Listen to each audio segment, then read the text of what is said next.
Well, howdy folks. Welcome back to the Luminary shop. I'm Rick, and for about the past 39 years I've had the pleasure of plying the trade of lamp maker. I work mostly on Victorian era carriage lamps made in the 1800s. In these videos I am attempting to preserve that trade and the craftsmanship that goes into it. I'm in the middle of a restoration right now of a pair of hearse lamps made by the White Manufacturing Company in Bridgeport, Connecticut. About 1895 was when they were manufactured. Now I got a pretty good start in the last video, but this time I'm going to finish the tearing down and I'll do the repairs on the tails and the straightening of that sheet metal, and we'll get all these parts sent off to the plater for resilvering. Now there's about a 5-month delay in the middle of this video from when I sent the parts and when I got them back. Fortunately, you won't have to wait through that. It takes about 15 seconds in the video. Anyway, in this video I will have received that silver plating back, and then next time I'll get these lamps all finished up and we'll get to see what these lamps looked like in the 1800s. So I hope you enjoy the video. First I'll clean up these tails a little bit just to make them easier to work on.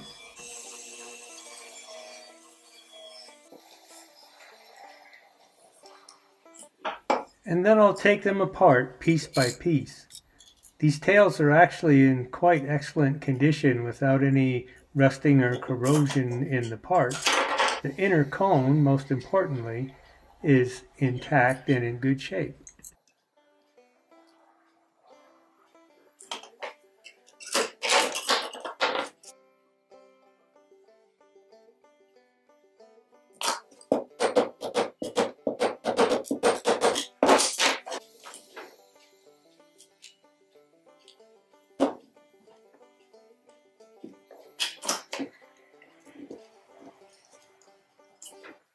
These outer skins are the parts that I'll be straightening the dents and dings out of, and also a little bit in the spinnings, the collar in the middle, and the tail cap, and the ring at the top.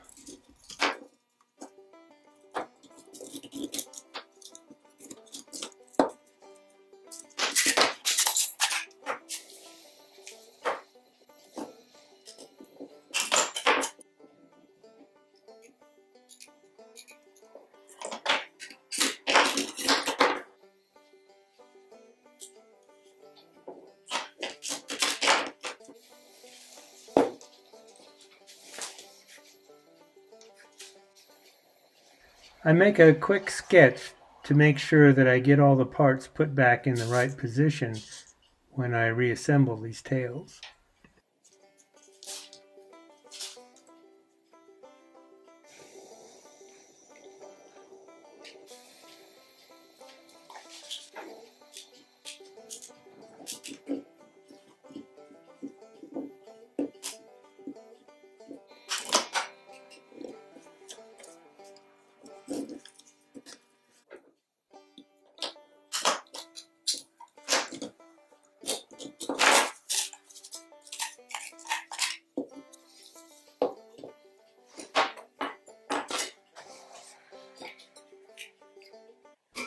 I have several different sizes and shapes of sheet metal stake anvils, such as this one, that I'll use to straighten out these cylinders or tubes of the tail.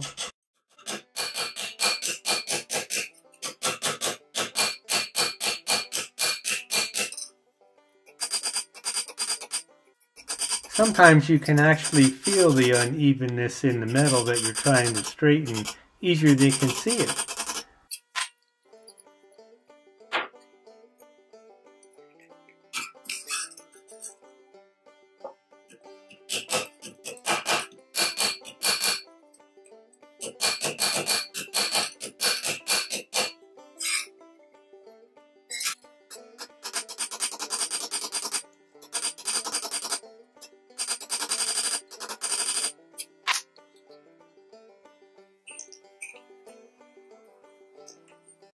I have several different pieces of steel rod that I've bent and ground to different radiuses and shapes so that I can straighten out these little dings in these hard to get at places.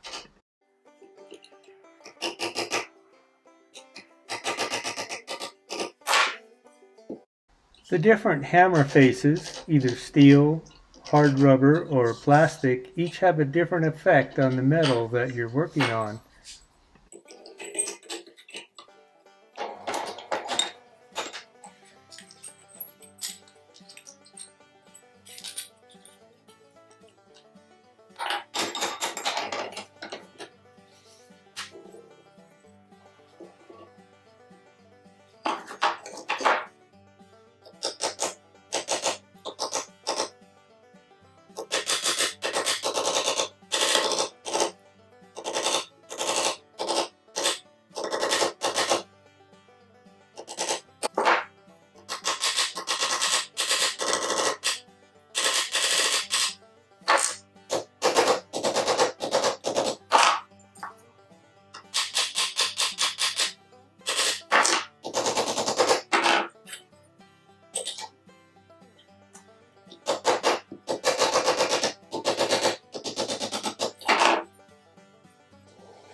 One of the tail finials is pushed in on the bottom. I'll use a piece of wooden dowel and a steel mandrel and 2 different consistencies of rubber to push it back out the way I want it.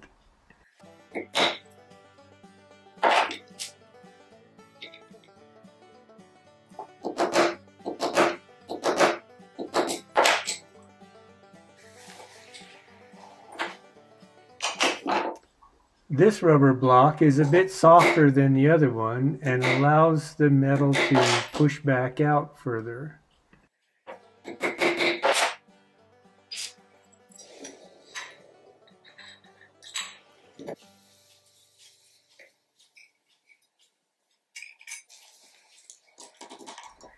All the pieces are straightened and the dents knocked out and ready to go back together.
This collar has to fit in just the right spot along the taper of the tail in order to be correctly placed.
The second tail goes together in the same way.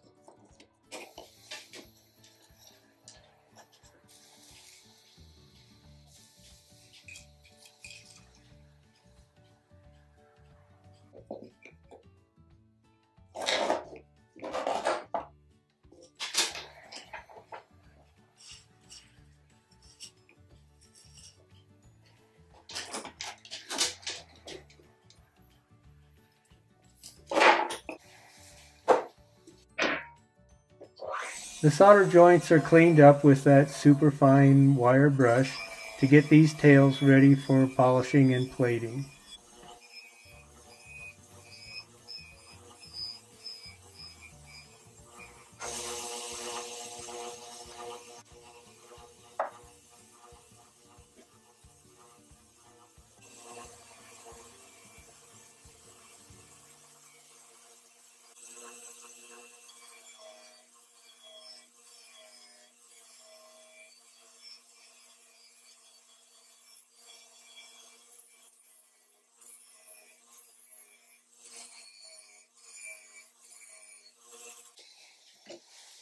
So here are the parts that I'm going to send to the silver plater. You can see that this silver is worn thin enough that the base metal is showing through in several places. There's just too much here in order to do a decent job with a brush plating outfit, like I do here in the shop. So these will go to the silver plater and they'll do a full submersion, extra heavy coat of silver on all these parts. I've attached these small copper loops on the back of each of these lead castings in order to help the silver plater with connecting it to their equipment. We'll clean up and polish these parts here in the shop.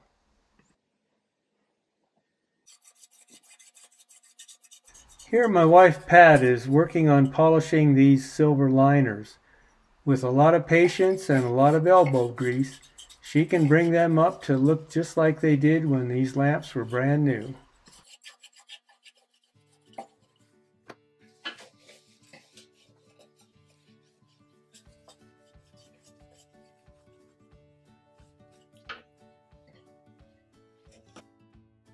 When Pat gets done, you can hardly tell they're the same lamps. So here are the parts when we sent them to the plater. And here, 5 months later, this is the way they came back. I think they did a really nice job. Now that I have the silver plating back, I can get on with the reassembly.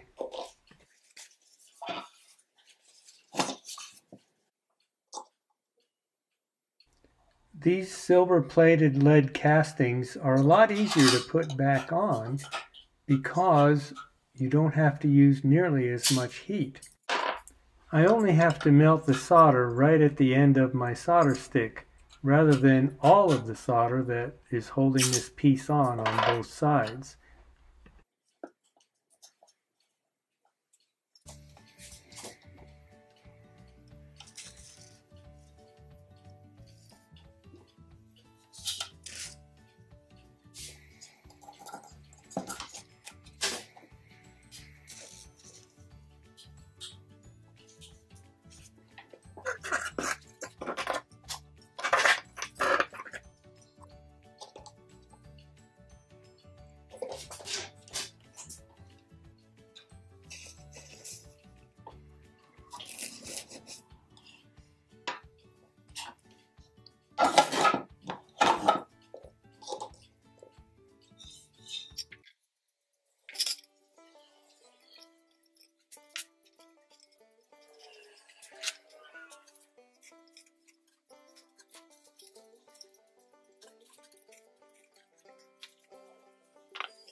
The doors fit very closely and don't have much leeway in where they go, so I put those on first and then work my way around the glass and the columns so that everything fits correctly.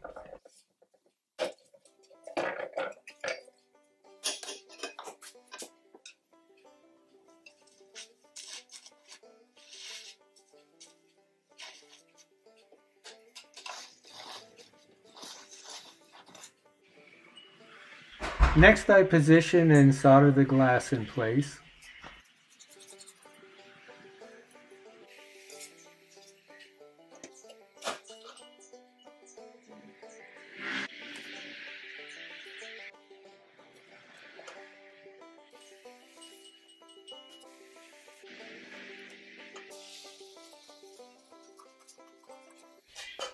I am making sure that I have the glass positioned correctly so that these columns fit where they belong.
The bottoms of these columns need to be soldered in and sealed up.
We use soap and water and a soft sponge to clean off all the acid residue from the soldering.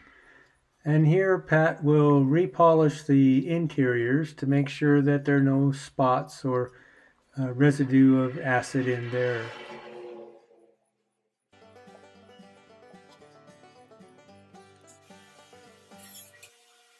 I used red rouge and a cloth buffing wheel to clean up and repolish all of the exterior bright metal mounting.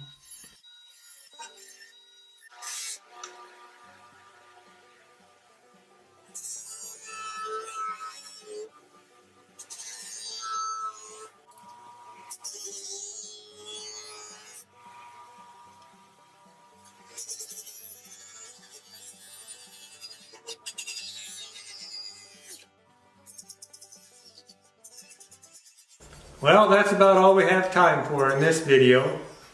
Next time I'll get them all assembled and finished up, and we'll get to see what they looked like when they were brand new in the 1890s. I hope you'll check back in then, and I hope you enjoyed this video.